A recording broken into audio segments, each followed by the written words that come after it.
And we begin with a CBS 21 News exclusive. With Harrisburg on the verge of financial collapse and the state about to take over, CBS 21 has obtained audio of a city council meeting from 8 years ago. That's when a vote on the incinerator took place, which many say caused our current financial problems.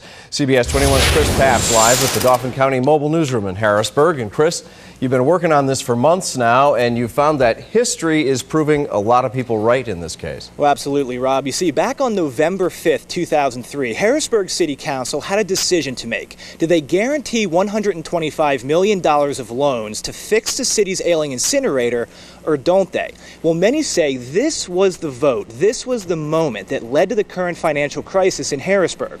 So we went back and we got the audio from that city council meeting. Now, CBS 21 News was there to cover the vote, but obviously they didn't know then what we know now. So here's what was said. I'm telling you that this project will put the city into bankruptcy. That was Mike Ewall, a Philadelphia resident who helped start a group called the Coalition Against the Incinerator. The night City Council voted to retrofit that facility, Ewall spoke for 15 minutes to a packed room, explaining how the numbers were wrong and why council should not accept the loan. Because the city and the authority don't have guaranteed waste streams, overestimate their potential power and steam sales, underestimate ash disposal and operating costs, and have no guarantee of an air pollution permit. This project will put the city into bankruptcy. But who will go first, residents or City Hall? This is how Mayor Stephen Reed's spokesman responded that night. Everything that our opponents have said have been lies, distortions, untruths, and things that they have made up. During public comment before the vote, dozens spoke. Only 2 supported the plan. And if you do this, the taxes are just going to keep going up and up and up. Please think of 7 generations down the road and don't do this. Despite overwhelming public rejection and Ewall's testimony, council voted 6-1 to accept the $125 million loan. This was a tearful then City Council member Linda Thompson justifying her yes vote. This has been no easy decision for me. With moral conviction, I have prayed over this, and I've prayed over this, and I've had intimate discussions with God. And my Bible tells me, let your yes be yes, and let your no be no. And if 15 or 20 years from now it proves that I made the wrong decision, charge it to my head and not to my heart. After months of proposals, debates, public information sessions, and intense discussions, this is it. As you guys said, in just a few minutes, the Harrisburg City Council will vote on the financial future of this state's capital city. Continuing our coverage now of Harrisburg's financial crisis, City Council rejected that Act 47 plan last night. So the big question now, what's next? CBS 21's Chris Papps is live with the Dauphin County Mobile Newsroom in Harrisburg with more. Chris. Well, Tanya, right now Harrisburg is in uncharted territory. This has never happened before. In the history of Act 47 in Pennsylvania, there has never been a municipality that has rejected the state's financial recovery plan. So right now, Harrisburg has $310 million of debt, 6 times its budget. It has creditors and debtors that are suing it, and in the 4th quarter of this year, it's scheduled to run out of money. And now it has no financial recovery plan on the table. The president of the city council told me last night that she has no confidence that council and the mayor can work together to create a viable plan. And that is what has to happen right now. The council and the mayor have 14 days to put together a financial recovery plan that the state will accept. If they don't do that, then the city will lose millions of dollars in state funding, and then it will not be able to pay its bills. Well, the mayor just got finished briefing the media on her Act 47 proposal. You may remember 2 weeks ago from today, actually, the city council voted down the state's Act 47 plan. So now the mayor got a chance to put forth her own, and she did that today. So what are the major differences between her plan and the state's plan that got voted down? Well, they're nearly identical plans, for the exception of 2 main features. The first one is the mayor said she will not stand for any stranded debt. Under the original Act 47 proposal, after the city would sell the incinerator and lease the parking garages, it would still have about $30 million of debt left over from the original 310. The mayor said that can't happen. The other main difference is she said that there is a commuter tax now on the table. She's not pushing for one directly, but if the city does need money, she will look to raise income taxes within the city and then tax commuters who live outside of the city and then work inside of the city. Another noteworthy aspect of what she said tonight was she said the state and the county are now willing to give the city more money to help with this financial situation. AGM, the major bondholder for the city, they said they want to wait until the city council passes a plan before they give up any more concessions on the debt that they hold from the city. CBS 21's Chris Paps live with the Dauphin County Mobile Newsroom tonight. He is in Harrisburg. And Chris, this thing is really blowing up today.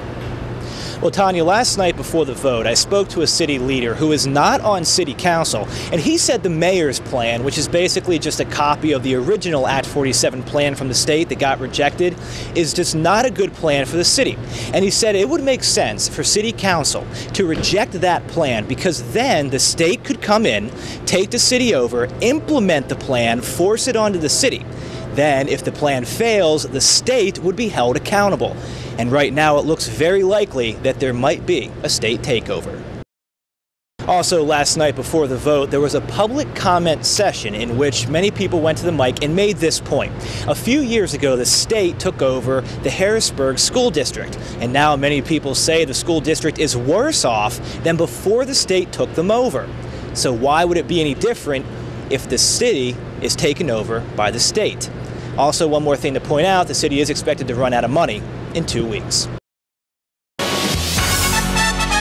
The story will certainly continue to cover. Meantime, continuing coverage of the capital city in crisis. As if Harrisburg's financial situation wasn't bad enough, CBS 21 News has uncovered new information showing that Harrisburg taxpayers are on the hook for even more money. We're talking big money. Yeah, and many people don't even know about this. It's a CBS 21 News exclusive. CBS 21's Chris Paps live now with the Dauphin County Mobile Newsroom in Harrisburg. And Chris, you're the first reporter on this, and it's a staggering amount of money we're talking about.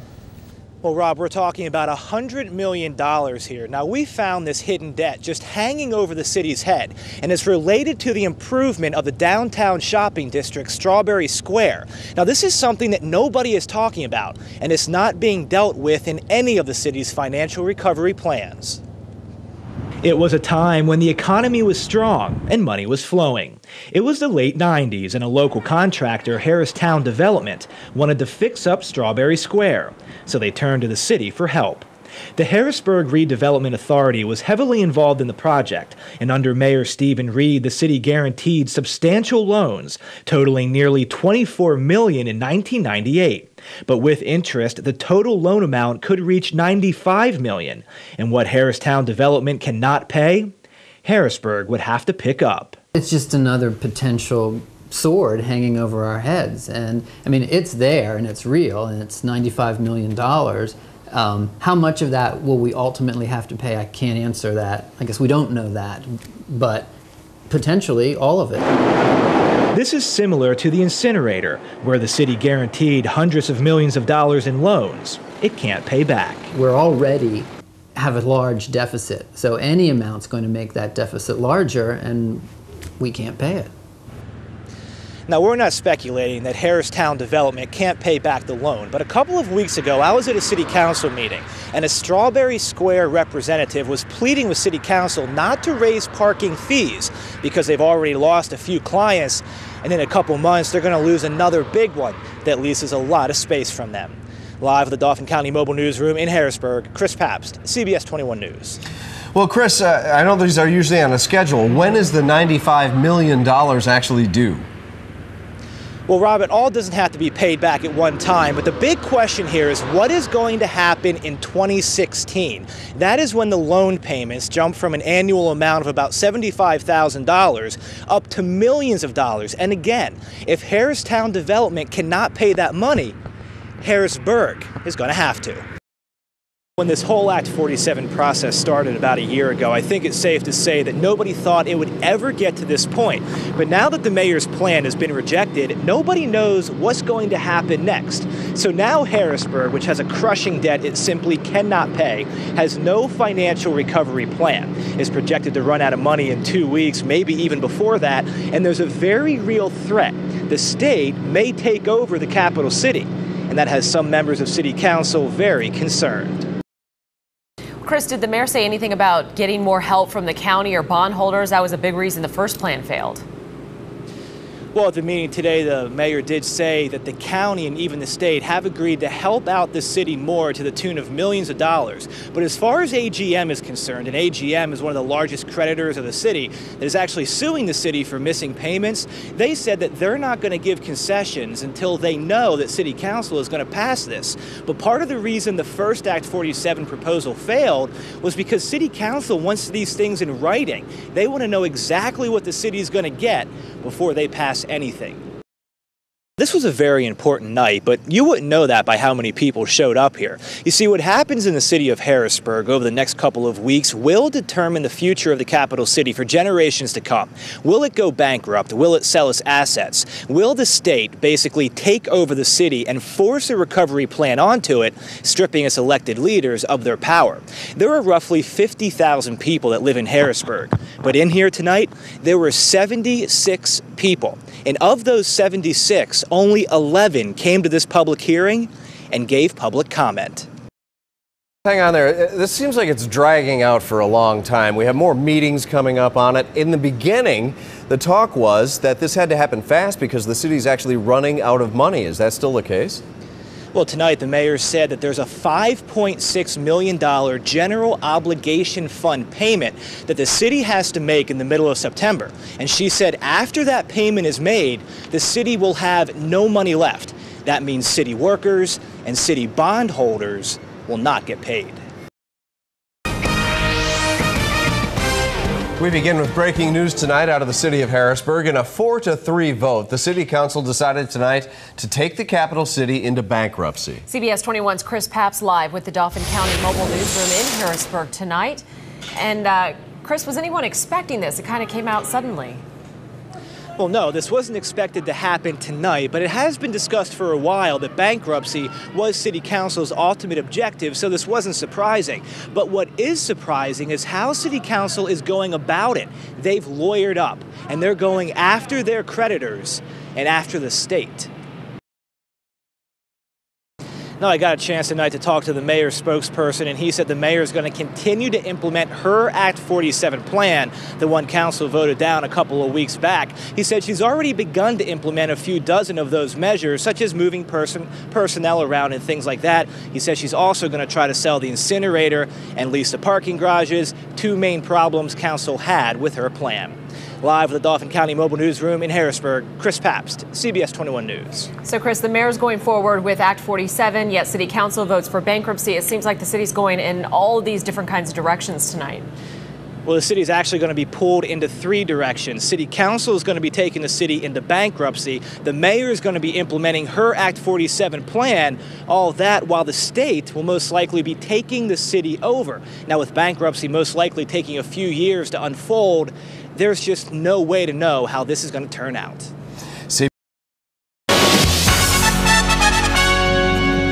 And we begin with a CBS 21 News exclusive on the capital city in crisis. The man who the Harrisburg City Council hired to lead the capital into bankruptcy is speaking out in his first one-on-one TV interview. CBS 21's Chris Papps is live from the Cumberland County Mobile Newsroom in Lemoyne. And Chris, yesterday you talked with this attorney about why he took on this case, and today you hit the big topic, bankruptcy. Well, Rob, it's pretty rare that a lawyer will openly talk to the media about a case that is still in court. But as you're about to see, Mark Schwartz has a plan already laid out for why Harrisburg's bankruptcy filing was legal and why the state's attempt to block it is unconstitutional. And he's not holding anything back. He's going right after the governor and the legislature. Yeah, I'd say historic. It's historic, but it's not like it's something that's impossible. In fact, Harrisburg City Council bankruptcy attorney Mark Schwartz believes it's the exact opposite. His winning in court is entirely possible, and the strategy is simple. I'll go through the cases, I'll go through the Pennsylvania Constitution, I'll go through applicable statutes. What's at stake is a state law passed earlier this year that prohibits Harrisburg from filing for bankruptcy. Even though it received overwhelming bipartisan support from both houses of the legislature and was enthusiastically signed by Governor Corbett, Schwartz says that bill is unconstitutional for two reasons. First, the PA Constitution prohibits specific legislation, and even though the bill was written to apply apply to all third-class cities, Schwartz challenges that intent. Well, it said no third-class city that is distressed. Okay, so that's like putting a bullseye on your forehead. Who else could that be? Schwartz also says the bill didn't meet general standards of legislation and is historically problematic. Plus, it's unclear as to what type of bill it is. For example, is it special or ex post facto legislation? Also, why was it pushed through so quickly? And did the legislators even have time to read it before voting? This is the place to stop playing politics and stop playing process. I'll take it over, you take it over, who takes it over. I want to get out of this a plan that puts Harrisburg on a sound financial footing, because the political process has been a failure. Now, aside from the constitutional and statute-related issues with the bankruptcy law, Schwartz also takes issue with the language in the bill. He says it doesn't stop Harrisburg or prohibit Harrisburg from filing for bankruptcy. All it does is say if the city does, it loses state funding. Live at the Cumberland County Mobile Newsroom in Lemoyne, Chris Pabst, CBS 21 News. Well, Chris, even though Schwartz is going up against the governor and the legislature, he seems quite confident that he's going to win. Why? Well, Rob, Schwartz sees this situation as tailor-made for him. Throughout his career, he's worked on Capitol Hill, he's been a bond attorney, and he's been an investment banker. So that pretty much encompasses all the major players here. So he feels like he has pretty good reason to be very confident. Chris, what does tonight's results mean for the balance of power in city government? Well, as far as the balance of power is concerned, it seems to be shifting away from Mayor Thompson. I spoke with Sandra Reed a short while ago, and she said she would have voted against the original Act 47 plan. She would have voted against the mayor's financial recovery plan, and she would have voted for bankruptcy. So the Gang of Four could theoretically become the Gang of Five, and with that fifth vote, that would be a veto proof against anything the mayor would want to do. Well, Tanya and Rob, after months of speculation, it is now official. Pennsylvania will take over as capital city. And at this point, that announcement really isn't even all that surprising. Over the past couple months, the mayor and the city council couldn't agree on a financial recovery plan 3 times. And this fourth attempt to do so proved to be more of the same. The Harrisburg mayor, city council, and the state went to court today to do battle over the capital city's bankruptcy filing. And it's costing money. It's costing us a lot of money. CBS 21's Chris Pabst begins our team coverage. He's live at the Dauphin County Mobile Newsroom in Harrisburg. And Chris, you've been looking into this. How much will this end up costing taxpayers, not just from the city, but from the state? Well, Rob, at this point, there's no way of knowing how much it's going to cost taxpayers because there's no way of knowing how long it's going to last. The judge who's assigned to this situation could throw it out soon, or she could rule that the filing was legal and this could be in court for quite some time. But we can give an estimate for how much money has been spent so far. And we begin tonight with the capital city in crisis and a CBS 21 News exclusive. We have uncovered more hidden debt that will further cripple the capital city. CBS 21's Chris Pabst joins us live tonight with the Dauphin County Mobile Newsroom in Harrisburg. Chris, tell us how much money we're talking about here. Well, Tanya, this is a huge amount of money, $184 million. And much like the other hidden debts that we've exposed here on CBS 21 News, that being Strawberry Square and the sewage plant upgrades, this is not being dealt with in any of the financial recovery plans. But at least those first two, Strawberry Square and the sewage plant, are mentioned in the Act 47 plans. This $184 million that we're talking about tonight is nowhere to be found. When people think Harrisburg financial crisis, most think incinerator. And while that debt is huge, it's just the beginning. Did you ever hear the term OPEB? It stands for Other Post-Employment Benefits. Basically, when someone retires from the city, they not only get a pension, they get these OPEBs, which cover health care. In 2008, an OPEB study found that Harrisburg owes its future retirees an astounding $184 million. So how big of a deal is this? It's huge. Why is it getting no attention? Because it's not being felt right now. But it soon will be felt, and in a big way. According to the study, Harrisburg should be paying $18 million every year to fully fund these OPEBs for the future. But the city can only afford about $4.5 million, which is what it owes its current retirees. So the liability for all future retirees is $184 million, and eventually Harrisburg will have to pay it. We're not going to have any money to pay it. Benefits have to be put in line with what not only the city can afford, but what's going on in the private sector. This debt is so hidden, the people affected most don't even know about it. Eric Jenkins, the president of the Firefighters Union, gave us this statement, quote, "That would be a concern that the benefits would not be there to cover our guys. But I'll be honest with you, I've never heard of this. But it's a grave concern, hands down." Despite this massive debt not appearing in any recovery plan, the mayor's office said this, quote, "The mayor and Act 47 call for addressing this situation